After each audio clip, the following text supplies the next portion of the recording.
Episode की starting में हमें कैपिटल सिटी के गेट्स दिखाए जाते हैं, जहां कुछ बंदे जाओलिंग की तलाश में खड़े हुए होते हैं और जाओलिंग भी वहां पहुंच जाता है और वो उन सबसे कहता है, हे यहाँ से हट जाओ, मैं तुमसे ये फिर से नहीं कहूँगा, मुझे अंदर जाना है।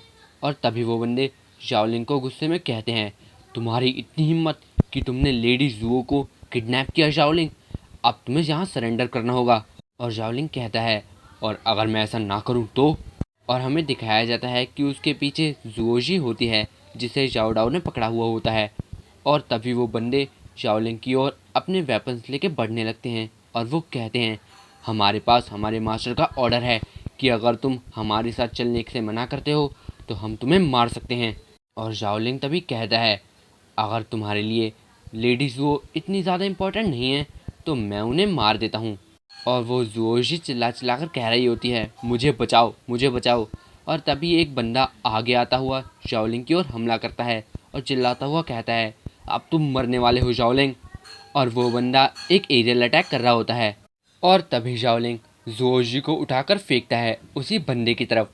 और वो बंदा अब अटैक करने की बजाय जोशी को पकड़ने के लिए आगे बढ़ता है, कहीं उसे चोट ना लग जाए।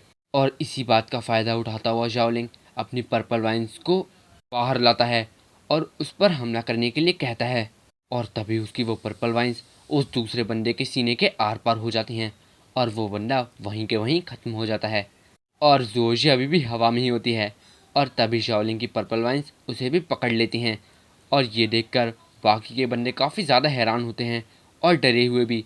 और वो कहते हैं, आखिर ये कैसे हुआ, हमारे टीम लीडर एक इंटरमीडिएट लेवल वॉरियर थे और क्या जाओलिंग एक कमांडर लेवल पर नहीं है, आखिर वो अपने से इतने ज़्यादा रैंक हायर को कैसे हरा सकता है, अब हमें क्या करना चाहिए। और वो सभी बंदे जाओलिंग की ओर ही देख रहे होते हैं और तभी जाओलिंग उन सबसे कहता है, सुनो तुम सब, मैं इमॉर्टल जाओ का ग्रैंडसन हूँ और इसी की वजह से मैं इस क्लैन का असली मास्टर हूँ। इससे कोई फ़र्क नहीं पड़ता कि मैंने कितने बड़े और कितने ज़्यादा पाप किए हैं, सिर्फ क्लैन एल्डर्स ही मुझे पनिश कर सकते हैं। तो इसलिए तुम सब यहाँ से हट जाओ और ये मत सोचो कि तुम जैसे ऐरे गहरे लोग मेरा फेट डिसाइड कर सकते हैं, इसका हक सिर्फ मुझे है। तो अब ध्यान से सुनो, मैं सिर्फ चिंगी रेजिडेंस पर जाना चाहता हूँ, सिर्फ जाओ क्लैन ये डिसाइड कर सकता है कि मुझे पनिशमेंट मिलेगी या नहीं और मुझे मारा जाएगा या नहीं। लेकिन अगर तुम में से किसी ने भी मुझे रोकने का प्रयास भी किया तो मैं अब सहूँगा नहीं और तुम सबके सब यहीं के यहीं मारे जाओगे। और जाओलिंग की ये बात सुनते ही वो सभी बंदे वहाँ से छूमंतर हो जाते हैं। इसके बाद में चिंगी रेजिडेंस दिखाया जाता है, जहाँ चियानजुन के मुंह पर किसी ने पैर रखा होता है और चियानजुन की हालत काफ़ी ज़्यादा ख़राब हो रखी होती है। और तभी हमें चिंगी भी दिखाई जाती है, जिसकी हालत भी काफ़ी ज़्यादा ख़राब हो रखी होती है। तभी हमें जाओ किंगबाओ दिखाया जाता है, जो कि चियानजुन के मुंह पर पैर रखा हुआ होता है। और तभी चियानजुन का वो रिलेटिव किंगबाओ से कहता है, मैं आपसे भीख मांगता हूँ, प्लीज़ लेडी चिंगी को छोड़ दीजिए। और किंगबाओ कहता है, तुमने इस क्लैन को काफ़ी लंबे समय से सर्व किया है, लेकिन अब अगर तुमने मेरे रास्ते में आने की थोड़ी भी कोशिश करी तो मुझसे बिल्कुल भी मर्सी एक्सपेक्ट मत करना। और वो बंदा रोता हुआ कहने लगता है, चिंगी की बॉडी में जो अभी पॉइजन गया है वो अपना काम शुरू कर रहा है, वो बिना किसी ट्रीटमेंट के मारी जाएंगी, प्लीज़ वो इससे सर्वाइव नहीं कर पाएंगी, उन्हें छोड़ दीजिए। और तभी किनबाओ कहता है, ये उसके एरोगेंस की वजह से है, शाओलिंग अब यहाँ से हमसे बचकर नहीं जा पाएगा, क्या तुम ये देख नहीं सकते, और अगर तुम अपनी जान बचाना चाहते हो तो यहाँ से चले जाओ।